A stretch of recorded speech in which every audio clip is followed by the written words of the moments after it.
say a little bit about ourselves, or how would you like to kick off the session? Let's get started. Why don't you maybe have a brief introduction, each of you, then can introduce yourselves, and then we'll get started there. Yeah, okay. Well, Sandra, would you like to go ahead? Okay, so my name's Sandra Hamilton, and I've been living in Canada for 31 years on Vancouver Island, and I've worked as a social strategic procurement consultant in British Columbia, Alberta, and in Ontario. So I've worked across 3 provinces, and now I am in the UK, where I'm looking a little bit more globally at the trends as I pursue a PhD from over here. All right. Monica. There's our host, Leor, and I'll just say very quickly, I'm Tim Reeve from Vancouver, BC, and our little firm, Reeve Consulting, specializes in sustainable procurement, and I wear a hat here today running a club of cities and universities and Crown Corps from across Canada, about 30 of them that have been working for 10 years to green up, so to speak, broadly their supply chains, and sort of operate that as a knowledge transfer program. And that's how I got to meet Leor. Great, and we'll just have Monica introduce herself briefly, and Leor, we'll pass it on to you. Great. Thank you so much. Hi, everyone. I'm Monica DuPont. I'm the founder of Shift and Build, and I do consulting work helping organizations think about and advance sustainability and systems change in a way that creates value for both business as well as the environment and social impact. And I've been working on sustainable procurement for about 2 to 3 years now, really looking at how to catalyze and advance sustainable procurement at scale, and have been doing some research in the area as well. Great, I'll turn it over to you, Leor. Well, thank you so much, Randy. And you have made my job so much easier, because I certainly could not have done a better introduction of these 3 amazing people than actually just letting them tell you themselves who they are. So I'm glad that you had an opportunity to hear from them directly. You are in Soul Forum Breakout Panel C, where we're going to talk about sustainable procurement. I'm really excited in particular to talk about this topic with 3 really deep subject matter experts who come at this from quite different perspectives, with some commonalities I'm sure you'll see as they're fleshed out. Since you've already met the panelists, I'll jump right to it. And I would like to start by asking you, Sandra, because you are in kind of a really interesting position right now, obviously joining us from Manchester in the UK. You are doing a PhD where you're looking at sustainable procurement issues, and you've got quite a global scope on this topic. And so I'd like to invite you to talk a little bit about your perspective on that, and in particular, you know, if you could give us a bit of a kind of a brief summary of what you've seen in the years that you've been sort of specialized on this, and how, you know, what that evolution has looked like, and in particular, what you're seeing now from the international vantage. Is there kind of another evolution that you're witnessing based on, you know, the leadership in Europe around this topic? Well, thank you. And hello, everyone from the UK. I started, my first exposure to this was the Vancouver Olympics, and where Tim was also deeply involved with the Vancouver Olympics. And the Olympics were the first in history, the Vancouver Olympics were the first in history to add social to their sustainability strategy. And that sort of prompted me to start understanding a little bit about the power of procurement. Right after the Olympics, I started to ask governments, you know, why do we do this right across all governments in every taxpayer funded system? And the answer I got was, oh, you know, it's illegal. Oh, we can't do this. So this was about 10 years ago. And I found it very hard to believe that trade agreements were actually stopping us from doing this. And it started my journey, which took me into doing a social MBA and looking at the role of business in society and what do we need to have more socially responsible businesses. And of course, what we need, if we want more responsible businesses, we have to reward sustainability and responsible business practices. And we really weren't doing a very good job of that with our taxpayer funded systems. So through that, I have swung through Alberta and worked with Fort McMurray up there, and ended up now at this place where I really want to look at global trends. And what I can say from the UK and the EU perspective is that today, post-COVID in 2020, we have moved from public procurement being invisible. It's very visible. It's front and center, and it's mainstream news here in the UK. It's definitely not an invisible function anymore. The lens has moved from the ESG lens, environmental social governance lens. The shift has moved from E to S, and low wage, E to S meaning environment to social. Yes. E to S, yes, sorry, environmental to social. So the social aspect of sustainability is front and center of the conversation, as we have one of the major problems that society is facing is, of course, inequality, in addition to poverty, and the climate change issues are the big issues facing government.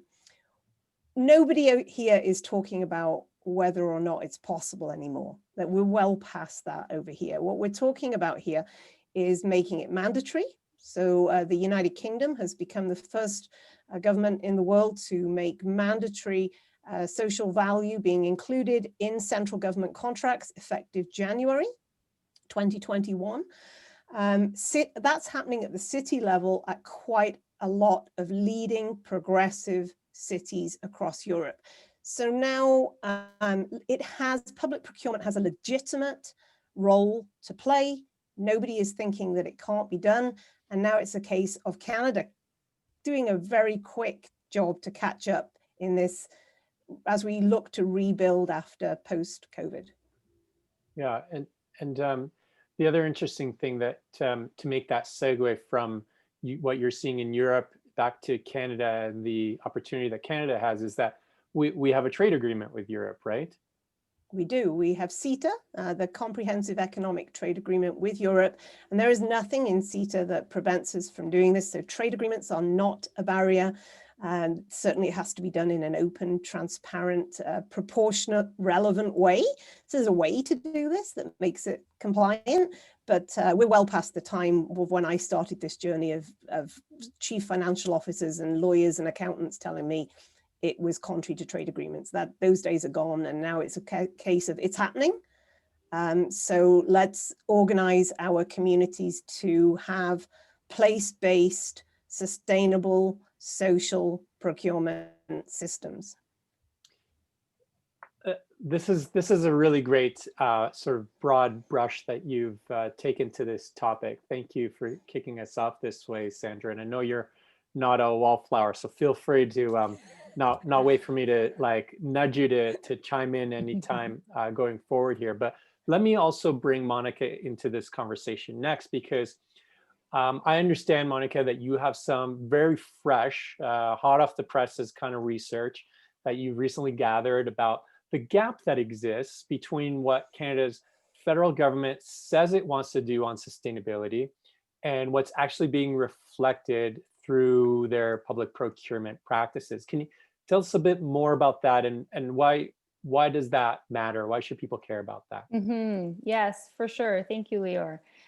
So we all know that we're facing a number of environmental and social crises, right? Ranging from climate change and waste to social inequities and poverty. And so we hear a lot of commitments from governments, right? We see them in the news, and yet our outcomes don't seem to be keeping pace with those commitments. We feel a gap between the outcomes and the commitments that we have made. And so recognizing that, we thought there was an opportunity to look a little bit closer at procurement. And procurement we identified as a key area, an important point, because it's a leverage point that can be able to, that can trigger change, right? So from a couple of areas, so it's scale. If you start to think about public sector procurement, procurement in Canada in the public sector, it makes up over 13% of our GDP. it also has a catalytic potential, right? So if organizations start to require sustainability integration into procurement, it enables advancement of sustainability not only on those buying service contracts, but also within other service and product offerings. And it's financial efficiency, right? Leveraging existing buying power to get to existing goals is just smart stewardship of dollars. So we saw procurement as an important point. And we knew that the federal government on the environmental side, so we did some digging on the environmental side. 28 years ago, the federal government committed to integrating environmental considerations into public sector procurement. And since those 28 years, there have been a number of other commitments. Yet we felt that there was limited traction and limited outcomes. So in collaboration with the Schulich School of Business, Professor Charles Cho, and research graduate student Megan Foley, we conducted an audit of 50 public sector RFPs. So we looked at RFPs estimated to be over $1 million in value, from provincial, municipal, and federal jurisdictions in the areas of construction, IT, and large services, just in order to have a sample. And we found really that there was superficial and narrow integration of sustainability. So superficial, we were in terms of degree, we were looking at whether or not sustainability was integrated into the evaluation, and if it was a meaningful integration, and if there were mechanisms for accountability. We found that only 12% of RFPs included sustainability as an independent consideration in the evaluation. And that's after 28 years of a federal commitment to integrating sustainability into procurement.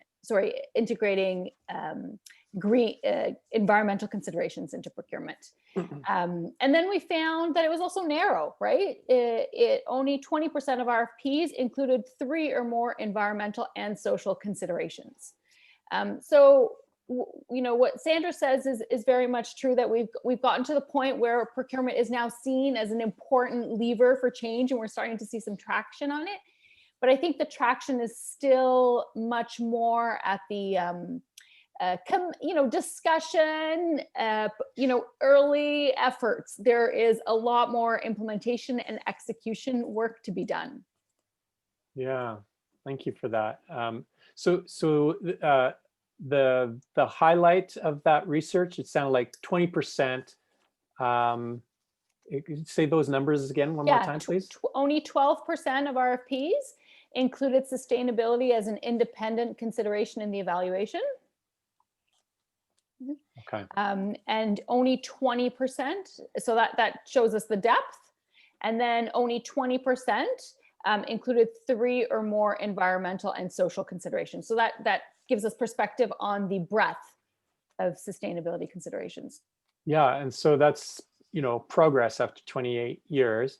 I see Randy's doing a really great job of providing some resources in the chat box that you can click on to read more about Monica's study, as well as Sandra's blog post and some other resources there that are really terrific. Thanks for adding those, Randy. So Tim, we haven't heard from you yet, and certainly it's a last but not least situation here, because I know you have a lot to contribute to this. I'm kind of interested by the idea that you and Sandra both kind of you cut your teeth a little bit on VANOC, the Vancouver Olympic Committee, and really interested in that as sort of like obviously a flashpoint of like when Canada, something happened in Canada where a bunch of people put a focused attention to try and nail this issue, and then made some progress, it sounds like. And the two of you, I think, probably were in the heart of that and took that away. So I'm kind of interested to hear a little bit about that experience. But I also want to build on some of what's being said here. I think both Monica and Sandra are making a good case that there is, if we want to make progress on the environmental and the social commitments that we're making as a country, as a planet, public procurement is actually a really underdeveloped tool that can help get us there. So what's the barrier? And you have a unique perspective, because Sandra's talked a little bit about the international perspective. Monica's talking about her research with the federal government, you work a lot with the local municipalities. Tell us about what you're seeing as you're working with those groups. Sure. Yeah. Thanks, Leor, and great comments, Monica and Sandra. We think spending is kind of like voting. When we spend our money, it really says a lot about kind of our values as individuals and, increasingly in the world we work in, big institutions, big organizations, these local cities and crown corporations and others that we work with. What's holding folks back? Well, it was one of the things that was not a big barrier for us at Vancouver 2010. And you're right, I had a unique opportunity to be part of the bid in 2003 to bring those, it seems funny to say now, potential 2010 games to Vancouver. And for 5 or 6 years, we worked on a very innovative supply chain program for them around ethical issues and social compliance and Aboriginal opportunities. And of course, the more traditional green pillar of sustainable procurement. Funding and resources are not typically huge challenges for organizing committees. It's not as though there's a blank check for them to do their work, but there is a lot of resourcing. It's a massive project. There's huge sponsors. We do not see that within municipalities and crown corporations when it comes to sustainable procurement. And, to pick up on some of these trends that have been mentioned, yeah, there is a real explosion of interest and a lot of folks, which is great, are connecting the dots around the opportunity for procurement to drive all kinds of green, social, ethical, Indigenous kinds of opportunities. But the resourcing to build capacity within these organizations has just not been there. And we have been fooled to some degree by equating having a policy for sustainable or some aspect of social or green procurement with actually having a program that delivers real impact and pumps RFPs out the door that Monica is speaking about that actually do have criteria related to the green and social and issues that people are interested in. Although I would just put it as an aside, Monica, I don't think it's the breadth of issues that's the categorization of a good RFP. And sometimes we're telling our clients to actually focus their questions and specifications on the things that are most relevant to what they're buying, because uniforms are different than fire trucks, which are different than courier services, which are different than litter pickup services. And so, we've got to kind of, and because bandwidth has been limited within these organizations, and I'm not, I don't mean to sound like sour grapes, but we'll see local governments rightfully spend $100,000 on a zero waste strategy or a climate adaptation strategy, and they will spend, a few $1,000s to try and build a high impact sustainable procurement program. And they spend $500 or $1 billion a year in some cases, cities across the country. So we have to put our money where our mouth is. The great news for people in sustainable procurement is there's a renaissance in this work right now. In our club of cities and universities and crown corps across Canada, it grew by 50% last year. There's a surge of interest. And even our little firm that does work with our organizations is hiring another person, because we can see that more and more folks want to shift from policy to implementation and doing the doing. So lots of opportunity going forward. It's sobering to take stock of where we are now. But if we look at where we were 10 years ago in recycling or some of the other greener issues, smoking or some of these things that Monica mentioned before the call, we have seen a change. We will see great change in this area in the next 10 years. A missing piece, some more folks, it's great to see your students here, because one thing I think, and I'll finish here, we need to do is we need to engage the people that train people that work in procurement to be more savvy about green and social and sustainable issues, so that the professionals that move into the procurement roles already come with some acumen around sustainability. And that academic piece, I think, is one where we can do there's lots of areas we can do a better job. That'll be a really real driver of change in the industry and sector. Final thing, people in procurement, I think, are the unsung sustainability heroes of the future. And actually, people working in supply chain will make super strategic decisions on how their companies and organizations' money gets spent and what that means in terms of how purposeful, et cetera, the organization is. So that's a pretty cool space to work in going forward. Yeah, well, certainly. You've identified a couple of interesting ideas and some barriers too. And I'm curious to sort of double click on one thing, in the sense that you talk about the fact that some of these municipalities are spending sort of large amounts of money on developing a strategy around carbon emissions and other strategies, like you said. Is it a financing issue in particular, or can you give us an example of where you've worked with an organization that that put the right resourcing in place, and what did that change look like? Make it really tangible for us. Sure. I would point to, say, for example, the city of Mississauga, where 4 years ago, I think their mayor, Bonnie Crombie, ran on a platform that talked about really deepening the city's work around social procurement and creating economic opportunity for disadvantaged groups in the community through purposeful spending by the city. That prompted the allocation of some budget to develop a sustainable procurement policy and, thankfully, a strategy to implement that policy. That strategy contained an ask for resourcing to be able to help the procurement group actually do the doing and do this good policy stuff.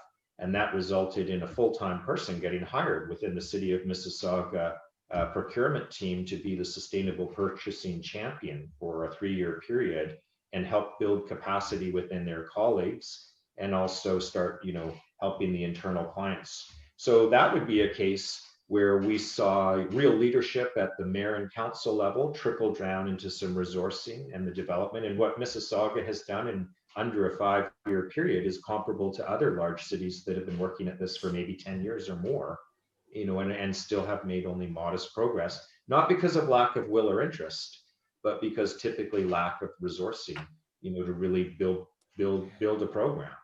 It takes effort. I wouldn't say don't do zero waste strategies and climate adaptation strategies. I would simply say, if procurement is truly the lever we think it is, then give it the resourcing to really reach its full potential, like water the plant or whatever is the analogy. Yeah, awesome. And happy to keep the conversation going, but let me also just say that we're really happy to take questions from those of you who are listening into this conversation. Just write it in the chat box and we'll totally lift your question and bounce it right across the panel here. So feel free to do that. But I'll continue and just pick up on one other thing that you raised, and this is kind of a question for all three of you. You talked about how the example in Mississauga, there was like a full-time position created for somebody who kind of deeply specialized in that sustainable procurement function. What is the, I guess, literacy around sustainability and this opportunity around procurement being kind of an opportunity to affect change? What is the capacity across the board? Like, who are people making these decisions? Do they have the sort of like background, the training around these issues? What's your experience? I'll jump in there just with my experience. I would like to say that my very first social procurement framework was for Cumberland, which is a tiny village on Vancouver Island.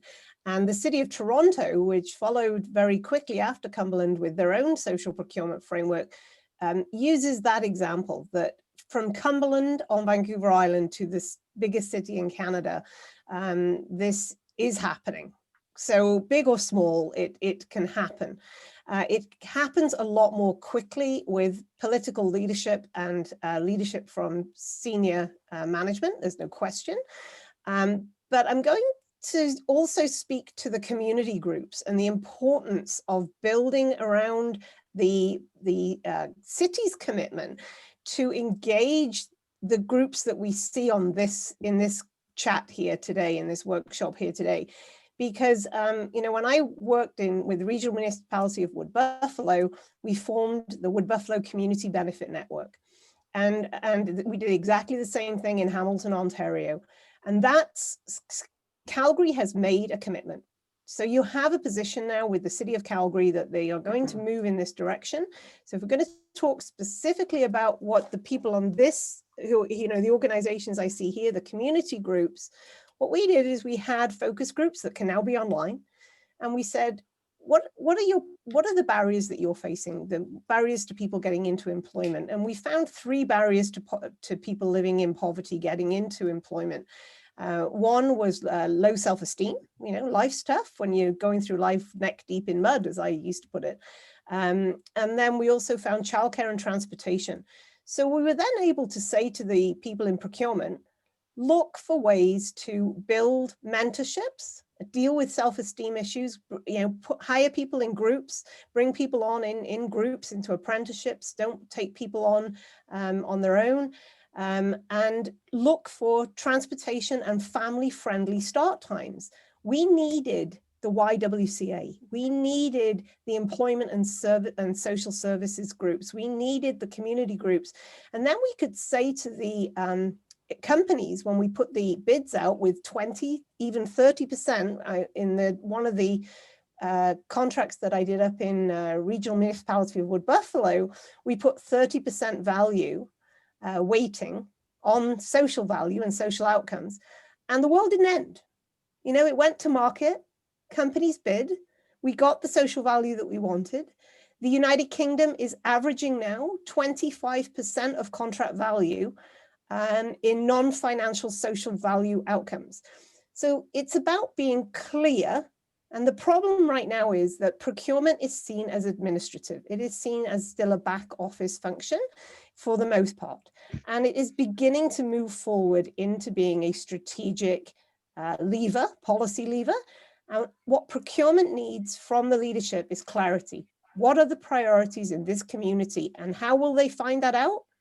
From talking to community groups like yourself, who are very vocal about what the needs are, what is the shift needed in Calgary, what is the shift needed in Alberta. And once you have clarity and you're told what the strategic priorities are, you align your procurement with those priorities, because it is a golden thread that can link government to the private sector, to the voluntary sector. And if we build that link properly with procurement, we will have more sustainable, responsible, and healthy communities, but we don't do that with our very powerful tool. And cities are at the center of this. Like, cities are front and center at making this happen. The federal government in Canada is about 13% of our procurement. 87% is spent subnationally. So how cities spend is going to drive our communities forward in our post-COVID recovery. Great points. And I'm glad that you highlighted that Calgary has this mandate. And so for those of you that have issues that you're really concerned about, whether you're looking at ending modern slavery in the supply chain, various other topics, like Sandra, I think, has highlighted well, it's important that the city and people need to hear from community groups, because that's really the way to inform the procurement function away from just being a sort of administrative function to, like Randy wrote, captured there, a more strategic one. Monica, let me ask you this question, and this is maybe from the point of view of, I guess, the federal government. We know that Canada is moving towards, all of these net zero targets, and you talked about the fact that there's been a 28-year strategy. There is a gap that you've identified there, but is the government putting resources in place, and what kind of, what kind of risks exist in Canada within the supply chain that, and maybe that's 2 questions. What kind of risks, what's happening, and is it seen through the prism of risk, or is it seen through the prism of, hey, like, we can actually invest in the sort of zero carbon goals that Canada has? That's a great question. So I think, I will say that in the stuff that I've seen, procurement has still not been fully integrated into like the existing kind of strategies. And I think that there's an opportunity there. I think it's not lack of it. I would say it's not lack of intention. It's just siloed departments moving forward with their policies and plans and not connecting and not deeply integrating. So I think that that's probably more of what it is. So, you know, as Tim said, like we, you know, the human and financial resources required to integrate and implement, we have not seen on the procurement file.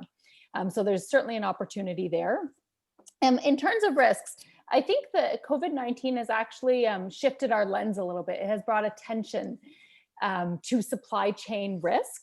I think the language that we had been using previously was around opportunity to achieve policy related goals through procurement. And, you know, gotten some traction and moved forward, right? But not at the degree that we need to see given our overall goals. I do think, you know, your question around risk is a really important one, right? It's a framing one. And I do think the recognition as COVID-19 hit us around like the risk in our supply chains has really come to the forefront. And I think that repositioning and looking at supply chain risk and using that as a mechanism to push deeper integration is certainly an opportunity. Give a specific example of the kind of risk you're talking about. So just like even like having suppliers offshore, not being able to get products and services in a short time span, right? Or not having enough, you know, enough of a diverse supplier base, because one supplier has now faced a number of implications and can't produce on time, right? So geographic location, diversity of suppliers. I would also say like now we can start to talk as ESG becomes and reporting and disclosure is more important. We can start to push the risk embedded in the supply chain around emissions and ESG and even like a lot of the social stuff. So I don't think we've pushed that to the degree that it can be pushed. I think that's an opportunity. Yeah, thanks. And I guess this question is really for all of you, but I'd like to invite Tim to sort of weigh in on it first. What would you say if you could leave everybody listening to us right now with a bit of a call to action or one key takeaway? What do you feel is kind of like the most important thing that the individuals here can do to move this whole area forward? Yes, all right. Well, tough to say one thing, but I would say that we view sustainable procurement as having two main kinds of activities. And again, this sort of shows up in our own personal spending as well. There's sort of when you put the cash on the table, and that's in some ways represented by these bids that Monica was talking about that have been woefully inadequate in having enough of the proper green and social kinds of requirements and things in there. But there's also the engagement with the supplier community. And apart from the time that the transaction takes place, when we buy our cup of coffee or we get our new vehicle or the institution inks the 5-year deal for photocopiers, there's that opportunity to dialogue with the supplier. And so when I think about our audience here today and the broad sort of, it takes a village to build great programming in sustainable procurement, and that supply side, like once the buyer gets all its ducks in a row, policy, procedures, tools, funding, resources, training, figure out their green, ethical, social priorities, et cetera. Now the bids are coming out. If the supplier community isn't there, to be able to respond, and I think they are in many cases, but we need more. And I think the buyers sometimes feel nervous about putting bids out with high expectations because they're not sure the social enterprises or the suppliers are going to be able to fulfill the demand and the commitment. So the more these groups could be talking now, just to elevate the opportunity, provide some assurance that the market is there, and for both sides of the buying, supplying equation to be better acquainted with one another and know what are the short-term capabilities, what are our long-term targets, and what shifts do we need to make to get there. So I would say that piece of dialogue around this practice and that market interaction is as important while in parallel we do the bids and these transactions, of which there are many, and we need to green them up quick. Yeah, well, thanks. There's a lot there. Let's continue with that train of thought. Monica or Sandra, would you like to chime in? And same question, you know, a call to action or a key sort of takeaway that you'd like to leave the audience, especially from the point of view of how to influence more change in this area. Well, I think Monica, you're on mute. you're on mute, Monica. Go for it, Sandra. So I think we just can't keep kicking these problems down the road to the next generation. You know, Wales, I've been on a conference in Wales for the last 2 days, and they have the Future Generation Act, and it prevents governments from causing problems today that are going to have to be solved by the next generation. That would be a really good piece of legislation for Canada. Then we would have to actually look at our actions today. At the very least, our taxpayer-funded supply chains should not be causing more problems than we already have. We have plenty of problems to deal with already, and our taxpayer-funded supply chains must be solving these problems. So for me, if I said, what is the one thing to do differently? It is we need to get precarious work out of taxpayer-funded contracts. Scotland has banned precarious work in ongoing taxpayer-funded contracts. I think that's a very good step in the right direction. And I think part-time, low-wage workers need to be given a month's notice of their work schedule. We need to be thinking about human beings, not as production widgets. Yeah, human beings, not production widgets. That's a powerful note to end on. Monica, last word on this to you. I think, sorry, I think what we need is, I've started to think of comprehensive mindfulness and decision making. So you know, we have a sense of urgency and a sense to get out the door and implement, and that is important. We need that. But we also need to just take a few minutes and think about the full scope of the decisions and how they can be designed to achieve multiple outcomes. And if we approach our decisions in a more mindful, comprehensive fashion, I think we would logically get to the point where procurement is naturally integrated into a strategy around policy implementation, which it is not today. And I think that will lead to a level of implementation that we have not seen and need. Yeah. Yeah, well, thank you so much for saying that. And I know that, you know, for many of you who live in the city of Calgary, I know that the city does have this mandate, but has been playing with the idea of introducing something at city council on this topic. It got delayed, I think, as a result of COVID-19, but it will probably be back on the agenda. And I think that would be a good thing to watch for and express support for. Because we can, as you're hearing from these, you know, deep subject matter experts here, we can make significant environmental and social progress to benefit our community and our environment, to do what Wales is doing, take care of future generations through sweeping actions that are typically seen as just a stroke of a pen, administrative functions, but are actually really important decisions that guide the future of our communities, our economy, our city, our country. So encourage you to be more engaged in that. Please help me thank these wonderful speakers, Tim Reeve from Reeve Consulting, Monica De Ponte from Shift and Build, Sandra Hamilton, who's currently doing her PhD in Manchester and affiliated with the Manchester Institute.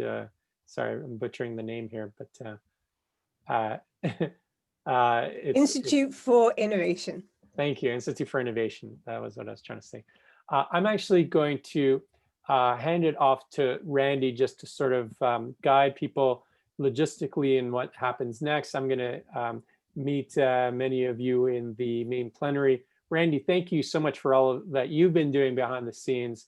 Terrific to have your support. I hope that you continue engaging in this topic. It's a really important one. Thanks. Great. Well, thanks, Leor. Thanks to Monica, Sandra, and Tim.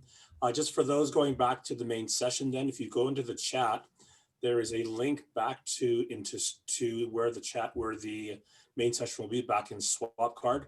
If you can't find that, simply go back to Swap Card and go to the Live Watch Now tab, and that'll bring you into the closing session there. Any last thoughts of anyone that wants to add? Anyone wants a question being raised or a thought from any of the speakers? Well, I would just say, engage councils to pass policies, but then, part two is these programs have to be funded. And we're not going to see traction unless this sort of work is funded and we can advance it. So everybody can play a role in encouraging cities, not just to pass policies, but really to build programs. Sure. And I think awareness, for so many of the participants today, I think being even more aware of the role of what social procurement is and ultimately the power that it really has. It is much more, as many of you have said, it is much more than an administrative function. Anyway, I'll pass you on. I'll let you leave now. Thank you so much, all. Thanks. All right. Thanks, you guys. See you around, Sandra. Bye, Monica. Bye. Nice to see you.